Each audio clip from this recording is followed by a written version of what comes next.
15% des personnes dans le monde vivent avec un handicap. Ces chiffres datant d'avril 2023 sont de l'Organisation mondiale de la santé. Au Cameroun, le quotidien des personnes handicapées n'est pas un fleuve tranquille.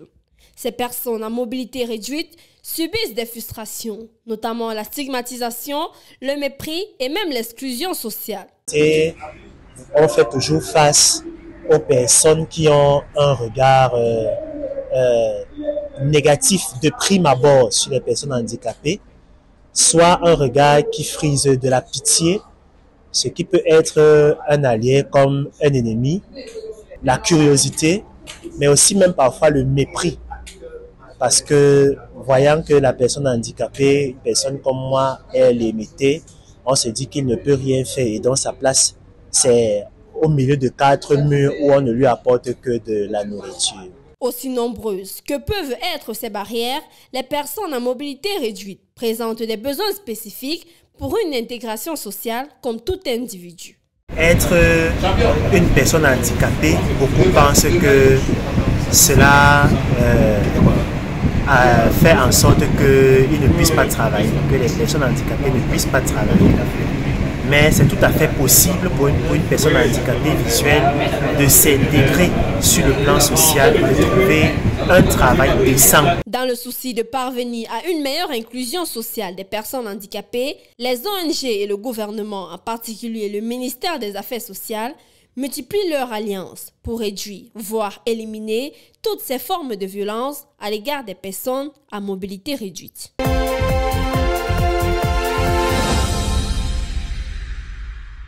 Douala abrite depuis ce jeudi la première édition de Douala Handi Days, un événement dont fait partie plusieurs associations qui œuvrent pour l'inclusion des personnes handicapées, notamment dans le monde professionnel. Aujourd'hui, c'est la première étape, la conférence. Demain, il y aura handisport. Et le 2, il y aura cette grande marche de sensibilisation qui sera présidée par le gouverneur de la région du littoral et avec la participation de Miss Cameroun 2022.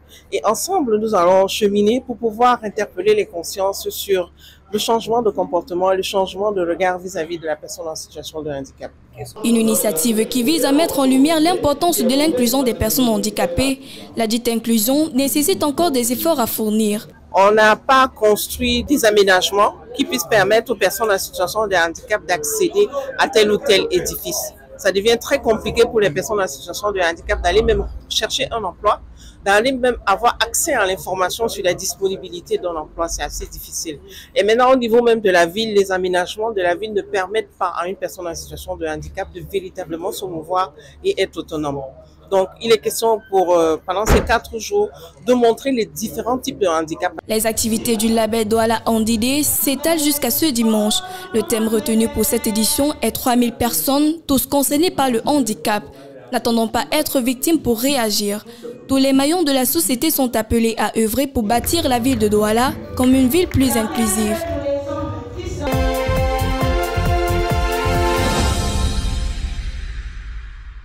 Parmi les 7 candidats en lice à la présidence de l'Ordre national des médecins du Cameroun, figure en bonne place le docteur Claude Bernard Kamtagui. Du haut de ses 10 années d'expérience, le neurochirurgien compte apaiser les nerfs très tendus depuis un moment au sein de l'Ordre. Pour ce faire, l'ancien vice-président du syndicat des médecins du Cameroun, SIMEC, et membre fondateur de la Société camerounaise de neurochirurgie, voudrait mettre à contribution ses nombreuses et riches réalisations du temps où il a été secrétaire financier et président de la commission juridique et des réformes de l'ONMC. Aussi, le fonctionnaire hors échelle aura marqué le temps aux côtés du professeur Félicité Kamdem. J'ai, avec le professeur agrégé Félicité Kamdem, trésorière de l'Ordre national des médecins du Cameroun, initié la création et la mise en ligne du site web interactif de l'Ordre national des médecins du Cameroun, de la modernisation de la mêlée financière et de la gestion administrative de l'Ordre, de la création de la web TV de l'Ordre national des médecins du Cameroun qui est fonctionnelle. À côté de cela, cet ancien produit du CUS a œuvré pour l'amélioration du système de santé, œuvré pour la mise en place de la CSU en proposant des voies de financement et des modèles de gestion, a plaidé pour le passage de l'âge de la retraite de 55 à 60 ans, plaidé pour la revalorisation des salaires et l'octroi des primes spéciales pour les médecins affectés dans des zones difficiles, a plaidé également pour l'adéquation, formation-emploi, le recrutement des médecins et la répartition géographique équitable. Il aura également plaidé pour le respect et la protection du médecin et des patients. Un chapelet d'actions dont la liste est loin d'être exhaustive. Des arguments cependant qui lui garantiraient une élection au soir du 9 décembre 2023, d'où il invite à ses confrères. Chers collègues, nous allons marcher ensemble. Je ne serai jamais le pion des lobbies, des groupuscules aux intérêts inavoués. Je ne suis ni un opportuniste, ni un pouvoiriste à la recherche de postes de promotion ou de matériel. Chers collègues, je me représente à vous pour que vous fassiez de moi votre sujet. C'est vous qui décidez après Dieu. Né le 27 mai 1967 à Yaoundé, Dr Claude Bernard Kamtagui se présente comme le candidat d'une homogénéité culturelle. Il dit d'ailleurs être le produit du vivre ensemble. Son slogan « Ensemble, améliorons le présent et préparons l'avenir ».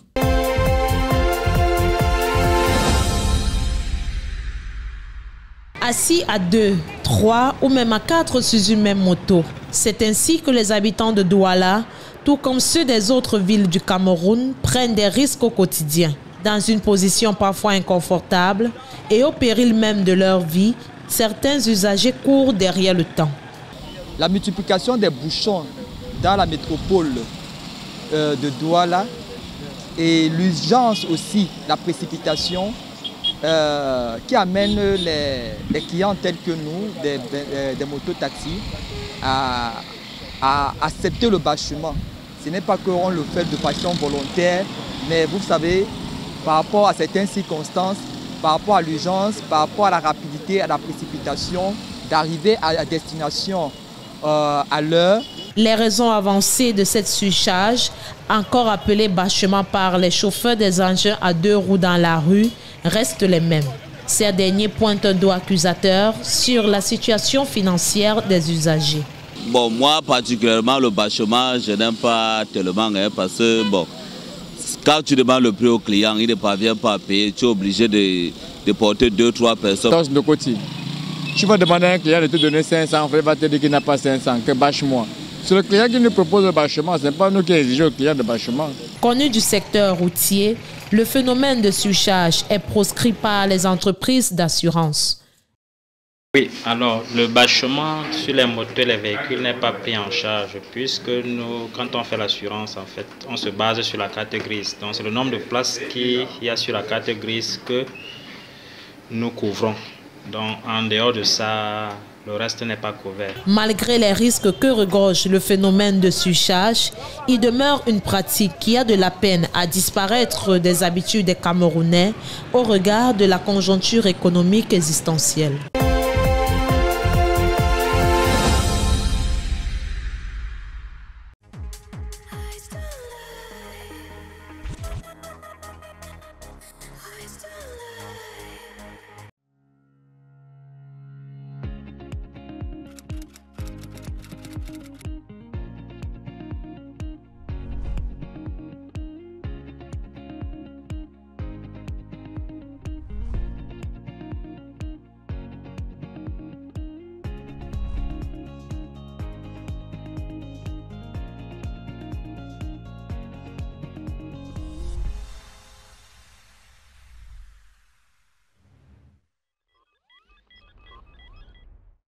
Les fêtes de fin d'année pointent à l'horizon et comme à l'habitude, l'on observe déjà des allées et venues dans des grandes surfaces et autres espaces de commerce. Sur les étals des rayons, les produits font leur apparition. Certains sont remplacés par ceux qui sont plus prisés par les consommateurs pendant cette période de fête de fin d'année. Ainsi, les jouets, les vêtements, les chaussures et autres objets de décoration illuminent déjà des rayons des hypermarchés. Dans les rues, des caravanes de promotion des différents produits sillonnent les quartiers des grandes villes pour proposer des articles et services multiples. Dans certains magasins et espaces de commerce, l'on annonce des soldes et des ventes à bas prix. Dans les marchés classiques, il y a très peu de mutations pour ce qui est d'achalandage. La plupart des marchés excellents dans la vente des produits agroalimentaires, dont rapidement périssables, il est encore tôt pour parler d'approvisionnement de stock pour les fêtes de fin d'année. Dans les médias, Certaines entreprises ont déjà lancé leur campagne de promotion. À travers les villes, de nombreuses foires d'exposition et ventes sont annoncées.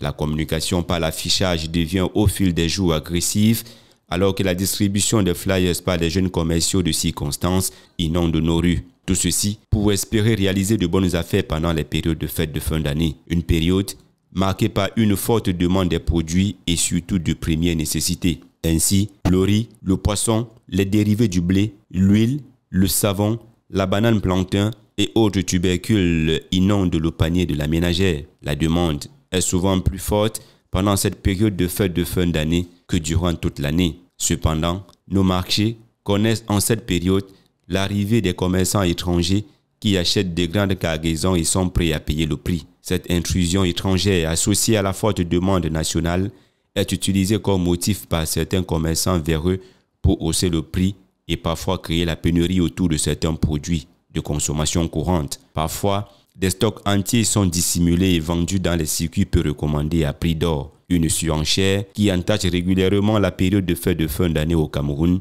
et qui alimente les débats chaque année. Face à ce phénomène de surenchère, les autorités de la République organisent permanemment des campagnes de vente promotionnelle des produits de première nécessité. Mais face à l'ampleur de la demande, l'impact réel de cette réponse souffre d'efficacité. Le ministère du Commerce, à travers ses contrôleurs prix, poids et mesures, doit alors pleinement jouer son rôle de contrôleur et de régulateur de l'activité économique au Cameroun. Les organisations de défense des droits des consommateurs doivent se mouvoir un peu plus tôt pour réduire l'impact négatif de cette surenchère par les commerçants véreux pendant les périodes cruciales comme les fêtes de fin d'année. Il s'agit pour l'essentiel de sortir des discours pour des actions de terrain plus impactantes pour le panier de la ménagère, surtout en cette période de fête de fin d'année au Cameroun.